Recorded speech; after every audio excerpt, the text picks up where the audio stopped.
یعنی یوں سمجھیے کہ صرف بخاری کو چھوڑ کر باقی صحاح ستہ کی تمام کتابوں میں اور بڑے جلیل القدر صحابہ سے یہ روایات ہیں۔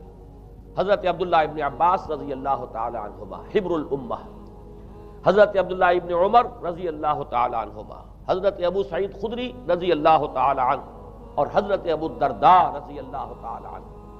ان صحابہ سے ان کتب حدیث میں جو روایات مروی ہیں وہ یہ ہے کہ جو شخص دجالی فتنے سے محفوظ رہنا چاہے وہ سورہ کہف کی ابتدائی اور آخری آیات کی تلاوت کرے۔ بعض روایات میں تو صراحت ہے ابتدائی اور آخری، بعض میں مطلقاً فرمایا گیا کہ 10 آیات سورہ کہف کی انسان کو دجال کے فتنے سے محفوظ رکھ سکتے ہیں۔ اس اعتبار سے جو تعلق ہے ان آیات کا دجالی فتنے کے ساتھ وہ گویا کہ احادیث صحیحہ سے ثابت ہے۔ نمبر 2 بات جو اب میں عرض کرنا چاہتا ہوں وہ یہ ہے کہ احادیث نبویہ ہی سے دجالی فتنے کے بارے میں جو باتیں ہمیں معلوم ہوتی ہیں وہ کیا ہے، دجال کے کیا اوصاف ہوں گے، کیا خصائص ہوں گے، دجالی فتنے کے کیا مظاہر ہوں گے، کیا آثار ہوں گے، کیا اثرات ہوں گے۔ اس کی وضاحت میں پہلے تو ایک بات نوٹ کر لیجئے، ایک ہے دجالی فتنہ، ایک ہے ایک شخص معین المسیح الدجال، ان دونوں میں فرق ہے۔ معلوم ایسا ہوتا ہے کہ ایک تو شخص ہوگا جس کا ظہور ہوگا، وہ شخص معین ہوگا، اور اگر احادیث کا تتبع کیا جائے تو معلوم ہوتا ہے کہ وہ یہود کا کوئی بہت بڑا لیڈر ہوگا، اور آخری زمانے میں قریب قیامت کا جو زمانہ ہے، قرب قیامت کا، اس میں جو بڑی عظیم جنگیں ہونے والی ہیں، ان میں جب یہودیوں اور مسلمانوں کا مقابلہ ہوگا اور بہت کرٹیکل سٹیج پر وہ مقابلہ پہنچا ہوا ہوگا، اس وقت حضرت مسیح علیہ السلام کا نزول ہوگا اور وہ دجال اکبر کو یا المسیح الدجال جسے کہا گیا ہے اس کو وہ قتل کرے۔ تو المسیح الدجال یہ تو ایک شخص معین ہے، البتہ دجالی فتنہ صرف ایک شخص معین کے ساتھ نہیں متعلق، بلکہ اس کے لیے جو احادیث آئی ہیں ان کا جب ہم تتبع کرتے ہیں، ان سب کو جب جمع کرتے ہیں تو معلوم ہوتا ہے کہ وہ ایک خاص کیفیت ہے، ایک خاص دور میں کچھ ایسی کیفیات پیدا ہو جائیں گی کہ جن کو دجالی فتنے سے تعبیر کیا گیا ہے۔ وہ کیفیات کیا ہیں، میں کچھ احادیث کے حوالے سے وہ میں نوٹ کر کے لایا ہوں، آج آپ کے سامنے رکھ رہا ہوں۔ پہلی بات یہ معلوم ہوتی ہے کہ اس دور میں، اس دجالی فتنے میں، انسان کو جو قواعد طبعیہ ہیں، جو قدرت کی طاقتیں ہیں، کائناتی قوتیں ہیں، ان پر غیر معمولی غلبہ، اقتدار، اختیار حاصل ہو جائے گا، اور وہ دجال متصرف ہوگا ان تمام قواعد طبعیہ پر، بالکل ایسے انداز میں جیسے کبھی انبیاء کرام علیہ السلام کو اللہ تعالیٰ معجزے عطا فرماتا ہے۔ وہ معجزے کہ جو اللہ تعالیٰ کے فضل و کرم سے اللہ کے رسولوں کو عطا ہوئے ہیں، گویا کہ وہ سب کی سب کیفیات ہیں کہ جو دجال کے بارے میں قرآن مجید یا احادیث نبویہ میں وارد ہوئی۔ مثلا پہلی بات یہ بتائی گئی کہ اس کے لیے فاصلہ بے معنی ہو کر رہ جائے گا، انتہائی تیز رفتاری ہوگی جو اسے حاصل ہوگی۔ چنانچہ الفاظ یہ ہے کالغیث استدبرت الريح، وہ ایک ایسے طوفان کے مانند جو ہے وہ سیلاب آئے گا کہ جیسے کوئی بہت زوردار آندھی جو ہے اس کے ساتھ طوفان آیا کرتا ہے۔ آپ سائیکلون کا تصور کیجئے کہ جس طریقے سے وہ ایک انتہائی تیز رفتار ہوا جو ہے وہ طوفان کو لے کر آتی ہے، اس طور سے وہ فتنہ پھیلے گا۔ ایک اور حدیث میں الفاظ ہیں فلا تدع قریۃ الا حبطتها فی 40 لیلہ، یہ مسلم شریف کی روایت ہے حضرت نواس ابن سمعان رضی اللہ تعالیٰ عنہ۔ کوئی قریہ تک نہیں چھوڑے گا دنیا کی کوئی آبادی چھوٹی سے چھوٹی جس میں وہ نہیں پہنچ جائے گا 40 دن کے اندر اندر۔ یہ اس کی تیز رفتاری کا عالم ہوگا، گویا کہ میں تعبیر کر رہا ہوں اسے ان الفاظ سے کہ فاصلہ بے معنی ہو کر رہ جائے۔ اسی کے ضمن میں بعض اور روایات آئی ہیں۔ سواری جو ہے اس دجال کی اس کو گدھے سے تعبیر کیا گیا ہے، اس لیے کہ ظاہر بات ہے اس دور میں اور کسی شے کا اگر تذکرہ کیا جاتا ہوائی جہاز کا یا راکٹس کا تو وہ تو لوگوں کی سمجھ میں نہ آتا، اور پہلے انہیں ساری سائنس پڑھانی پڑتی تب وہ الفاظ استعمال کرتے، لہذا وہ اس کا خچر، اس کا جس پر سواری ہوتی ہے،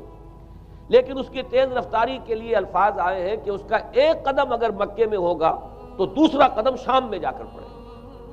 اور الفاظ یہ آئے ہیں کہ اس کے دونوں کانوں کے درمیان فاصلہ جو ہے وہ 40 باع کا یعنی 80 ہاتھ کا ہوگا۔ بلکہ حضرت علی رضی اللہ تعالیٰ عنہ کے خطبے میں جو اس کا بیان ہوا ہے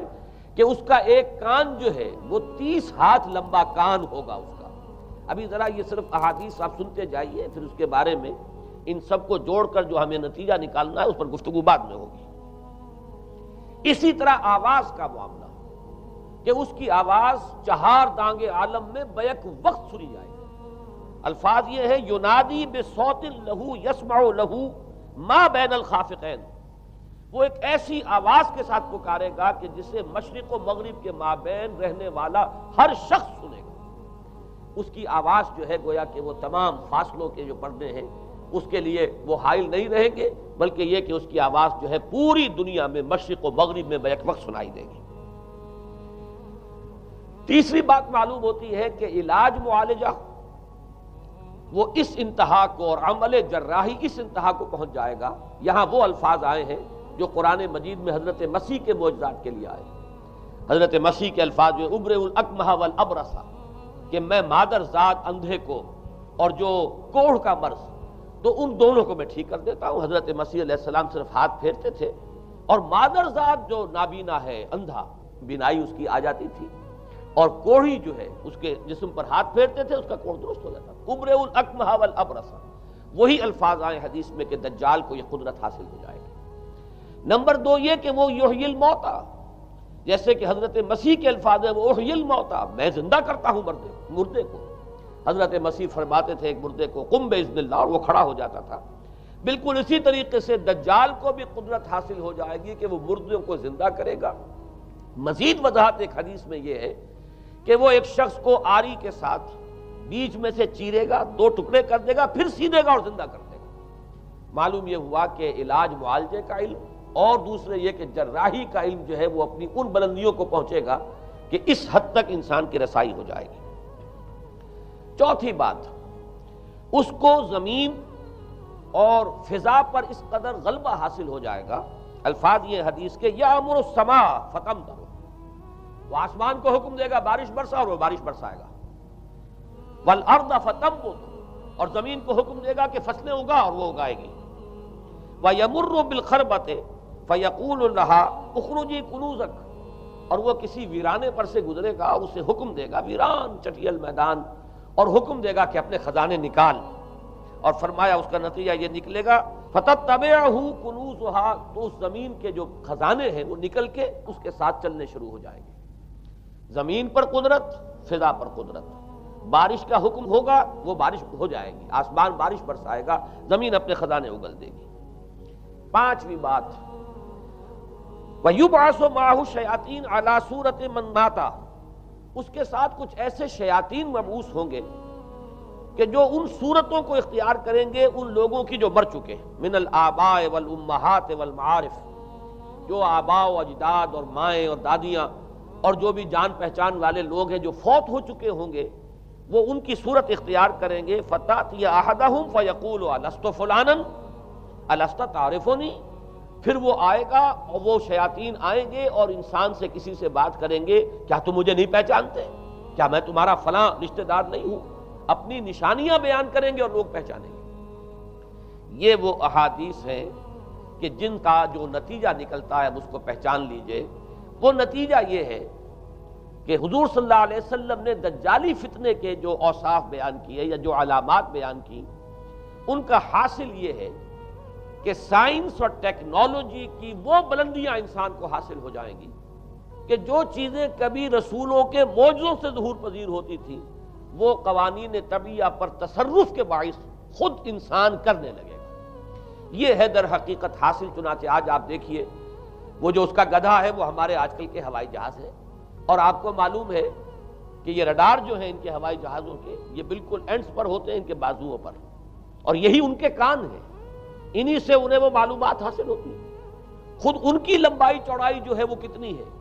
اور پھر یہ کہ ان کے درمیان فصل جو ہے وہ 80 ہاتھ کا یا 40 باع کا وہ موجود ہے. اور جہاز کی ایک اڑان اب تو کہیں بات پہنچ گئی کہ آپ کو معلوم ہے کہ پوری دنیا کے گرد بھی ایک جہاز جو ہے وہ چکر لگا لیتا ہے چند گھنٹوں کے اندر. لیکن یہ ہے کہ عام جو رفتار ہے اس میں بھی ایک پڑاؤ سے دوسرے پڑاؤ تک، ایک جگہ سے جس کو ہاپ کرنا کہتے ہیں، یہ بھی کم سے کم 500-700 میل کا عام طور پر سفر جو ہے وہ جہاز طے کر رہا ہے. اسی طریقے سے ہماری جو سائنس کی خاص طور پر جو طبی سائنس ہے، اب اس میں جس طریقے سے کہ زندہ رکھا جاتا ہے انسانوں کو، اور وہ ویجیٹیبل چاہے کہا گیا ہے ان کو ہیومن ویجیٹیبلز، لیکن یہ کہ دل کی دھڑکن بھی چلائے جا رہے ہیں، خوراک بھی پہنچا رہے ہیں، آدمی جو ہے وہ زندہ سال ہر سال تک زندہ پڑا رہتا ہے۔ اور یہ کہ سرجری بعض جانوروں پر تو یہ بات ہو چکی ہے کہ کاٹے گئے ہیں اور پھر ان کو سی دیا گیا ہے، جوڑ دیا گیا ہے، یہ تمام جو بھی معجزے ہیں اس وقت سائنس دکھا رہی ہے۔ اسی طرح اگر یہ معجزہ دیکھنا ہو کہ زمین لقدق زمین جہاں کہیں کوئی آثار نہیں تھے کسی ایک پتے تک کے اگنے کے، اگر وہاں لہلہاتے ہوئے آپ کو چمن دیکھنے ہو تو ویسے سب سے پہلے تو یہ معاملہ ہوا تھا اسرائیل نے جو کر کے دکھایا تھا، لیکن اب تو آپ ابو ظبی چلے جائیے، سعودی عرب میں چلے جائیے۔ سعودی عرب کے اندر حال یہ ہے کہ آپ اگر ہوائی جہاز سے سفر کریں ریاض سے جدہ تک تو آپ کو جگہ جگہ بڑے سرکولر پیچز نظر آئیں گے جہاز سے، نہایت گرین، اور اس کے اندر جو ہے آرٹیفیشل اریگیشن کے ذریعے سے اور بہت عمدہ وہاں کاشت ہو رہی ہے، اور بہت خوبصورت فارمز جو ہیں وہ تمام کے تمام سرکولر پیچز، اس لیے کہ جو اریگیشن ہوتی ہے وہ ان ویلز کے ذریعے سے ہوتی ہے کہ جو ایک سرکل میں چلتے ہیں اور پانی کی وہ آرٹیفیشل بارش جو ہے وہ ہوتی رہتی ہے۔ باقی یہ کہ فضا سے آرٹیفیشل رین، یہ تو بہت ہی سادہ سی بات ہے کہ فضا کے اندر ایٹماسفیرک کنڈیشنز کو ذرا تبدیل کیا جائے تو بارش آ جاتی ہے۔ اور باقی رہ گیا آواز کا یہاں سے وہاں جانا، وہ تو آواز ہی نہیں، اب تو آپ صورتیں دیکھ رہے ہیں۔ آپ کو نیو یارک میں بیٹھا ہوا خطاب کرے، آپ پوری دنیا کے اندر جہاں چاہیں وہ آل ورلڈ اینٹینا آپ کے پاس صرف ہونا چاہیے، باقی یہ کہ آپ دنیا کے کسی بھی گوشے میں بیٹھے ہوئے کسی شخص کا خطاب یہ وہ سن سکتے ہیں۔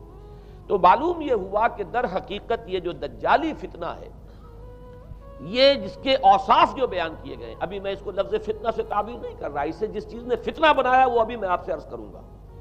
لیکن یہ جتنے اوصاف حدیث میں آئے، جتنی صفات بیان ہوئی ہیں، جو کوائف وہاں سامنے آ رہے ہیں، ان سب کا حاصل تو ایک لفظ میں یہ ہے کہ سائنٹیفک ڈیولپمنٹ اور ٹیکنالوجیکل ڈیولپمنٹ وہ اس درجے کی ہو جائے گی کہ قواعد طبیعہ پر، فورسز آف دی نیچر پر انسان کو تصرف اور تسلط حاصل ہو جائے گا، اور وہ انہیں استعمال کرے گا، اور اس طریقے سے اس کے اندر وہ ساری کی ساری کیفیات جیسے کہ آج ہم دیکھ رہے ہیں اپنی نگاہوں کے سامنے وہ پیدا ہو جائیں گی۔ اب سوال یہ ہے کہ اس شے کو فتنہ کس چیز نے بنایا، یہ بات سمجھ لیجیے۔ جہاں تک سائنسی ترقی کا تعلق ہے، تکنیکی ترقی کا تعلق ہے، یہ چیزیں فی الاصل فتنہ نہیں ہے، یہ تو وہ علم آدم الاسماء کلہا کا ظہور ہے۔ اللہ تعالیٰ نے ازل میں حضرت آدم علیہ السلام کو جو صلاحیت عطا فرما دی تھی، یہ ایکسفولیشن ہے اس کا ظہور ہے۔ جیسے کہ آم کی گٹھلی میں آم کا درخت ہے، لیکن ظاہر بات ہے کہ اس کو درخت بننے میں وقت لگتا ہے، پہلے وہ 2 پتے نکلتے ہیں، پھر وہ بڑھتا ہے معاملہ، کئی سال میں جا کر وہ درخت جو ہے وہ جوان ہوگا اور وہ پھل دے گا۔ اسی طریقے سے یوں سمجھیے کہ بالقوہ وہ علم حضرت آدم علیہ السلام کو دے دیا گیا، یعنی وہ صلاحیتیں ودیت کر دی گئیں، وہ فیکلٹیز، سمع اور بصر اور فؤاد، دیکھو سنو نتیجہ نکالو اور آگے بڑھو۔ آپ نے چیز دیکھی، ایک سنی، نتیجہ نکالا، اس کو نوٹ کیا، آگے بڑھے، پھر کوئی چیز دیکھی، پھر کوئی سنی، اپنے سابق جو نتیجہ آپ نے نکال کر محفوظ کیا تھا اپنی میموری میں، اس کے ساتھ اس کو ٹیلی کیا، کوئی اور نتیجہ نکل آیا اور آگے بڑھے۔ تو یہ تو سٹیپ بائی سٹیپ، قدم با قدم انسانی علم آگے بڑھ رہا ہے۔ یہ ہرگز فتنہ نہ ہوتا، میرے الفاظ پر توجہ کیجئے، اگر اس کے ساتھ متوازن طور پر ایمان اور روحانیت کا ارتقا بھی ہوتا رہتا، اگر اس کے ساتھ اللہ کی معرفت، اللہ کی محبت، آخرت کا ایمان، منزل انسان کی جو ہے وہ آخرت ہے، دنیا نہیں ہے، اگر یہ چیزیں ساتھ کے ساتھ ہوتی تو یہ ہرگز فتنہ نہیں۔ فتنہ در حقیقت اسے جس نے بنایا ہے وہ یہ ہے کہ کچھ ایسے اسباب ہوئے ہیں، اور وہ اسباب آج مجھے بیان کرنے کہ در حقیقت موجودہ عیسائیت اس کا سب سے بڑا سبب ہے۔ اس کے نتیجے میں ایک بہت بڑا گیپ ہے، اپالنگ گیپ ہے، بڑا مہیب خلا ہے، بڑی وسیع خلیج ہے جو حائل ہو چکی ہے کہ ایمان اور روحانیت ختم ہوتے چلے گئے، اور یہ ٹیکنیکل اور سائنٹیفک ڈیولپمنٹ بڑھتی چلی گئی۔ ان دونوں کے درمیان جو مہیب خلا پیدا ہوا ہے اس نے اسے فتنہ بنا دیا ہے، اور عظیم ترین فتنہ بنا دیا ہے۔ ورنہ اگر اس کے ساتھ ہی اللہ پر ایمان، آخرت پر ایمان، اور انسان کے اندر ایمانی کیفیات، اس کی روحانی کیفیات اگر یہ بھی برقرار رہتی، بلکہ اس کے ساتھ متوازن طور پر ان کو ترقی کرنا چاہیے تھی، تو یہ ہرگز فتنہ نہیں ہے۔ تو پہلی بات یہ سمجھ لیجئے کہ اگرچہ دجالی فتنے کے جو صفات، اس کے اوصاف، اس کی علامات، اس کے مظاہر جو بھی حدیث کے ذریعے سے ہمیں معلوم ہے، جس کا میں نے ابھی آپ کے سامنے تذکرہ کیا، وہ سب در حقیقت تعبیر ہے اس دور کا جو محاورہ ہے، اس دور کی جو زبان ہے، اس دور میں جن الفاظ سے گفتگو کی جا سکتی تھی، اس دور کے ایڈیم میں آج کی جو سائنٹیفک اور ٹیکنالوجیکل ترقی ہے، گویا کہ اس کی تعبیر کی گئی ہے کہ وہ دجالی فتنہ ہوگا۔ لیکن اس شے کو فتنہ بنانے والی شے در حقیقت یہ ہے کہ ایک بہت بڑی خلیج حائل ہو چکی ہے ایمان اور روحانیت، اور دوسری طرف سائنٹیفک اور ٹیکنالوجیکل ڈیولپمنٹ میں ان دونوں کے درمیان اتنا بعد اور فصل پیدا ہو گیا ہے کہ جس کی وجہ سے اس نے فتنے کی شکل اختیار کی۔ اس کا سبب کیا ہے، آج ہمیں اس پر غور کرنا ہے۔ دیکھیے حضرت مسیح علیہ السلام کا دین، اور جیسا کہ میں نے عرض کیا اس سورہ کہف کے پہلے رکوع میں تذکرہ انہی کا ہو رہا ہے، وَيُنذِرَ الَّذِينَ قَالُوا اتَّخَذَ اللَّهُ وَلَدًا مَا لَهُم بِهِ مِنْ عِلْمٍ وَلَا لِآبَائِهِمْ كَبُرَتْ كَلِمَةً تَخْرُجُ مِنْ أَفْوَاهِهِمْ يَقُولُونَ إِلَّا كَذِبًا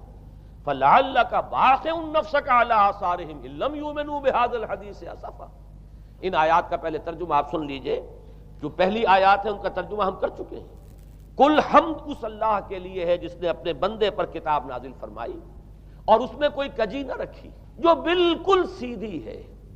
اور خبردار کرتی ہے ایک ایسی بڑی عظیم اور مہیب جنگ سے کہ جو خاص اللہ کی طرف سے ہوگی، اور بشارت دیتی ہے مومنین کو جو نیک عمل کریں کہ ان کے لیے بہت بڑا اور بہت عمدہ اجر ہے، ماکثین فیہ ابدا، وہ اس میں رہیں گے ہمیشہ ہمیشہ۔ وَيُنذِرَ الَّذِينَ قَالُوا اتَّخَذَ اللَّهُ وَلَدًا، اب دوہرا کر بات آئی، اور تاکہ خبردار کر دے ان کو جنہوں نے یہ کہا کہ اللہ نے کسی کو اپنا بیٹا بنایا۔ مَا لَهُم بِهِ مِنْ عِلْمٍ، نہیں ہے ان کے پاس اس کے بارے میں کوئی علم، وَلَا لِآبَائِهِمْ، نہ ان کے آباء و اجداد کے پاس کوئی علم تھا، کوئی عقلی دلیل نہیں، کوئی اللہ کی اتاری ہوئی کسی کتاب میں، اللہ کے اتارے ہوئے کسی صحیفے میں اس کے لیے سند نہیں۔ وَلَا لِآبَائِهِمْ كَبُرَتْ كَلِمَةً تَخْرُجُ مِنْ أَفْوَاهِهِمْ، بہت بڑی بات ہے کہ جو نکل رہی ہے ان کے منہوں سے، إِن يَقُولُونَ إِلَّا كَذِبًا، نہیں بول رہے یہ، نہیں کہہ رہے یہ مگر جھوٹ۔ فَلَعَلَّكَ بَاخِعٌ نَفْسَكَ عَلَىٰ آثَارِهِمْ، تو اے نبی صلی اللہ علیہ وسلم شاید کہ آپ اپنے آپ کو ہلاک کر لیں گے ان کے آثار پر۔ یہ آثار کے لفظ کو میں ابھی جو کا تو رکھ رہا ہوں، بعد میں اس کی وضاحت کروں گا۔ ان لم یؤمنوا بهذا الحدیث اسفا، اگر یہ لوگ ایمان نہ لائے اس حدیث پر، یہ حدیث قرآن، اس پر اگر یہ ایمان نہ لائے، جیسے کہ وہاں فرمایا گیا تھا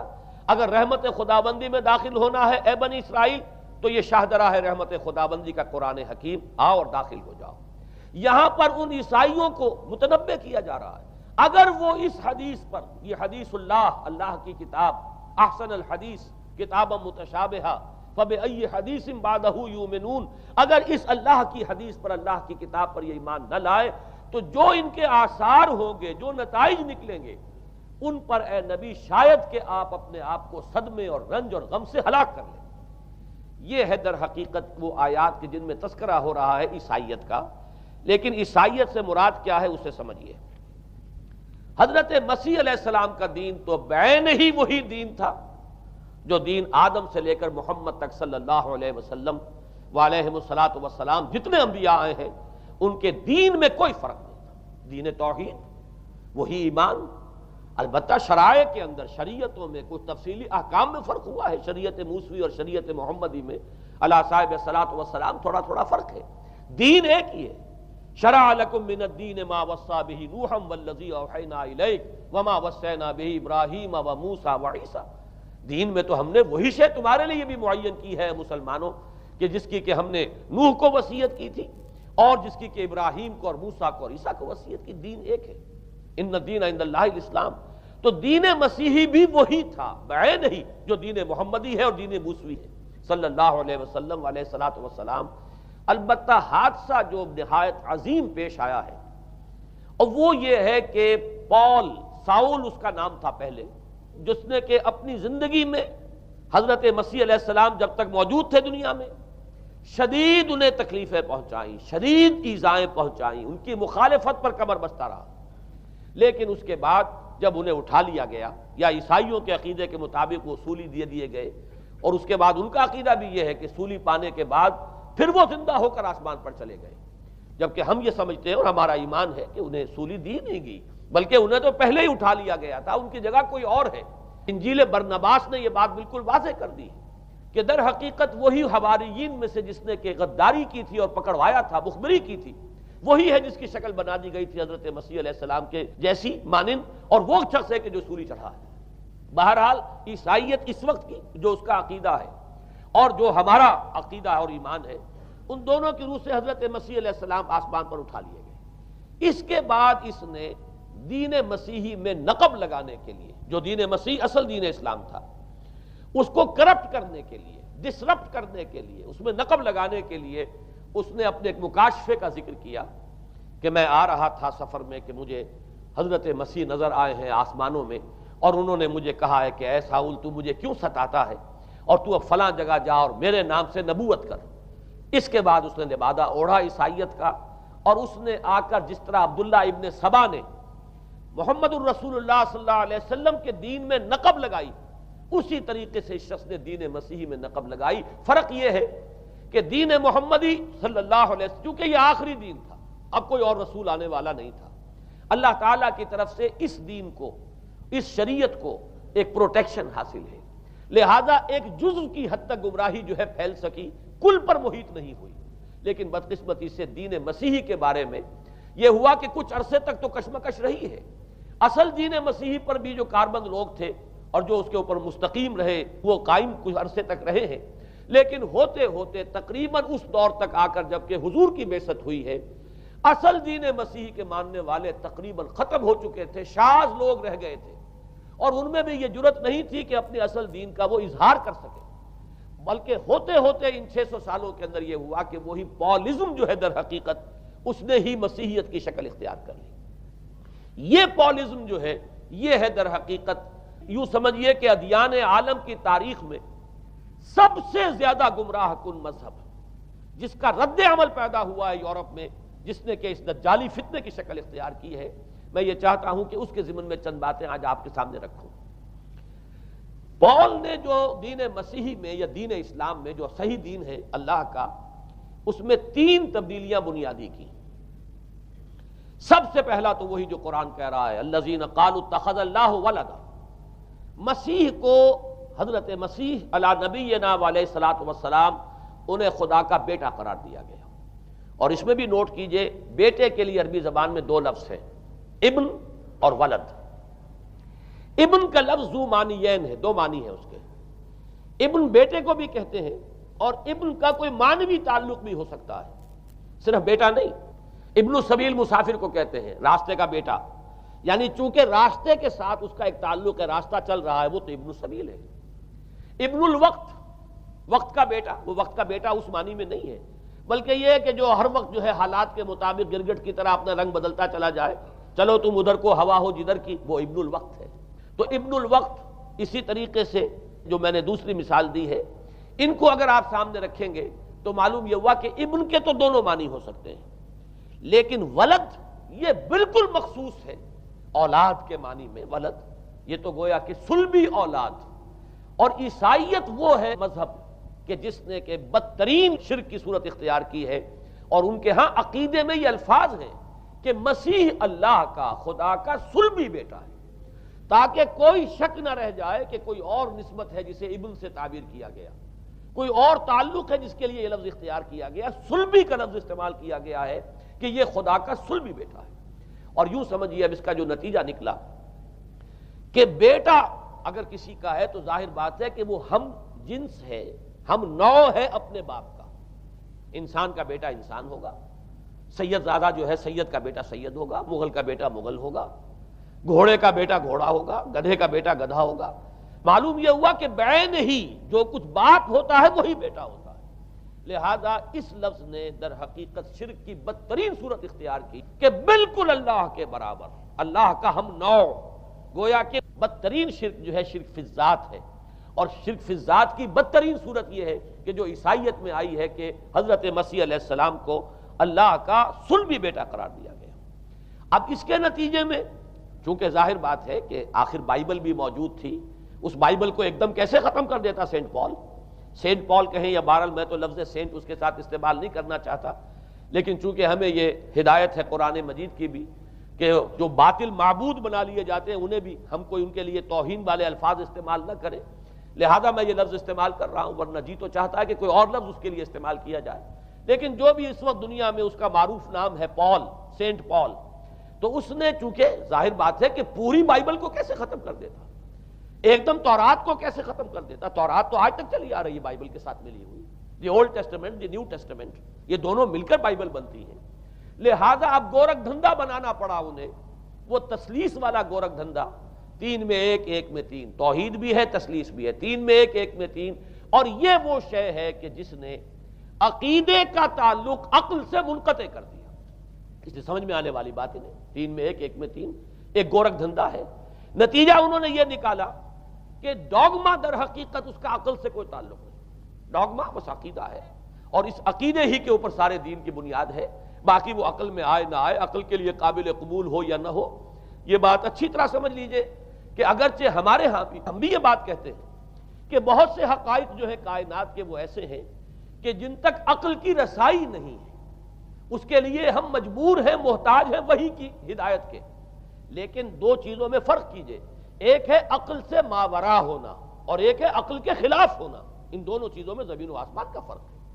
ایک وہ حقائق ہے کہ جو عقل از خود ان تک رسائی حاصل نہیں کر سکتی، لیکن جب وہ سامنے آتے ہیں تو عقل تسلیم کرتی ہے کہ ہاں یہ بات سمجھ میں آتی ہے۔ ایک وہ چیزیں ہیں کہ جن کو عقل تسلیم نہیں کرتی، تو ایک ہے مخالف عقل، ایک ہے ورائے عقل، ان دونوں میں زمین و آسمان کا فرق ہے۔ ہمارے دین میں تو عقل کو اپیل کیا گیا ہے، لعلکم تعقلون، لعلہم یعقلون، اولو الالباب الذین یعقلون۔ اب ظاہر بات ہے کہ عقل کو ہاتوا برہانکم ان کنتم صادقین، لاؤ دلیل اپنی، تو دلیل سے عقل سے اپیل کی گئی، اور اس میں وہ رشتہ جو میں نے کئی مرتبہ بیان کیا علامہ اقبال کے اشعار کے حوالے سے کہ عقل گو آستاں سے دور نہیں، اس کی قسمت میں پر حضور نہیں، اور گزر جا عقل سے آگے کہ یہ نور چراغ راہ ہے، منزل نہیں ہے۔ منزل تک تو عقل نہیں پہنچائے گی لیکن راستہ تو دکھاتی ہے، اور جب کہ وحی کی روشنی سامنے آتی ہے تو عقل اس کی تصدیق کرتی ہے۔ یہ ہے ہمارا موقف اور یہ ہے عقلی معقول موقف۔ لیکن عیسائیت نے، بلکہ کہنا چاہیے پالزم نے، مجھے یہاں پر لفظ عیسائیت اب استعمال کرنا نہیں چاہیے اس لیے کہ حضرت عیسیٰ سے اب اس کی نسبت نہیں رہی، حضرت عیسیٰ سے اس کی نسبت جو ہے یہ مس نومر ہے، یہ غلط نام ہے۔ دی 100 کا مصنف جو ہے ڈاکٹر مائیکل ہارٹ، اس نے یہ بہت بڑی بات کہی،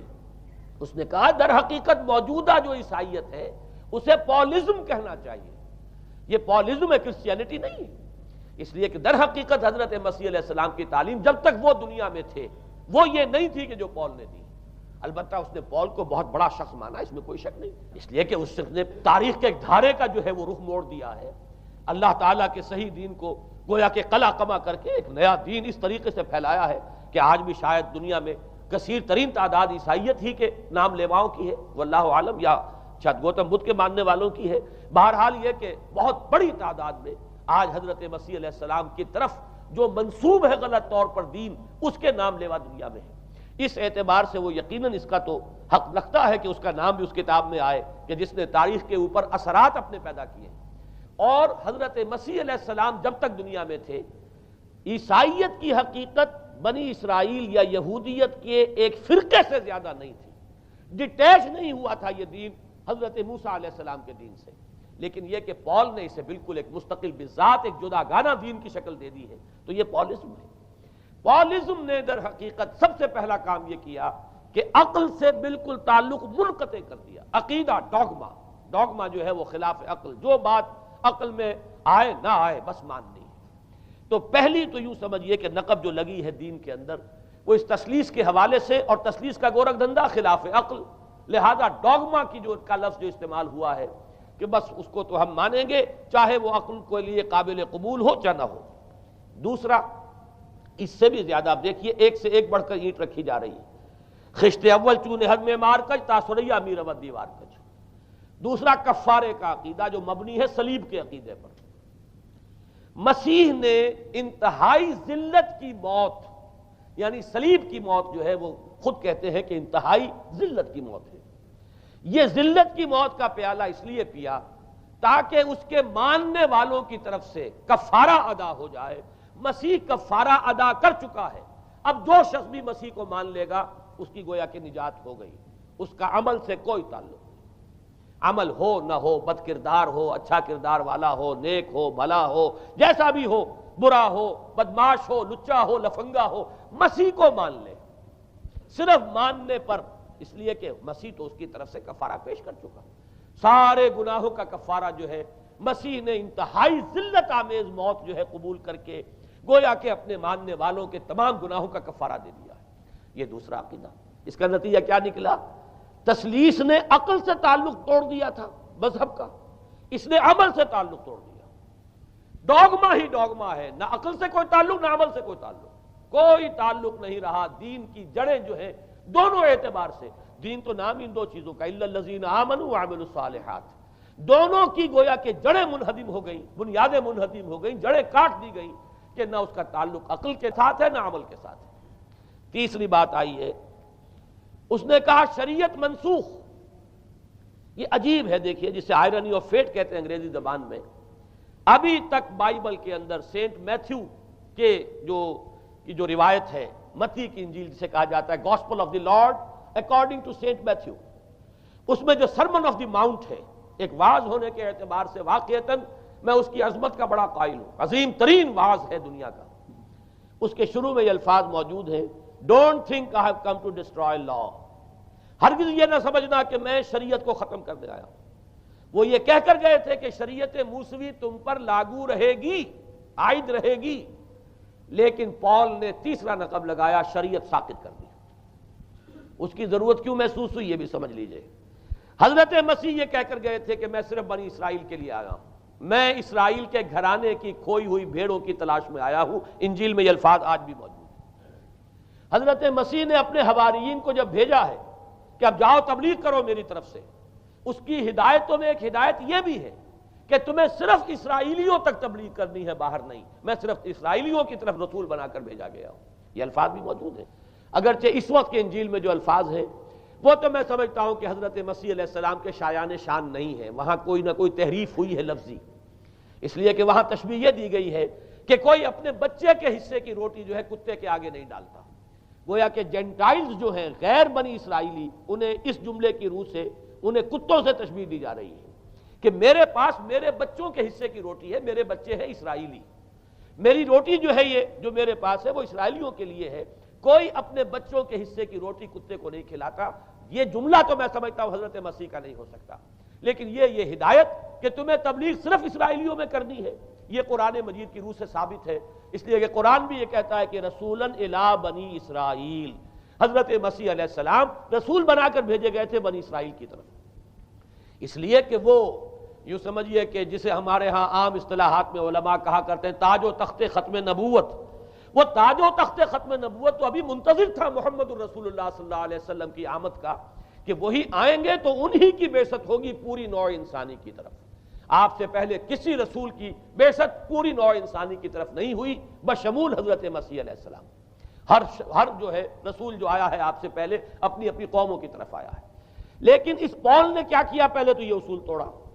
ہم اس دین مسیحی کی یا جو پالزم ہے اس کی اب تبلیغ کریں گے غیر اسرائیلیوں میں بھی۔ وہاں انہیں دقت پیش آئی، شریعت موسوی بڑی بھاری شریعت ہے، اب وہ بھاری شریعت جو ہے اس کو قبول کرنا تو لوگوں کے لیے آسان نہیں ہے۔ انہوں نے یہ کیا کہ یہ شریعت تم پر ساقط، شریعت کا بوجھ تم پر نہیں، برڈن آف لا یہ تمہارے لیے نہیں ہے۔ اور میں یہاں مثال دے دینا چاہتا ہوں، بین ہی تاریخ نے اپنے آپ کو دہرایا ہے،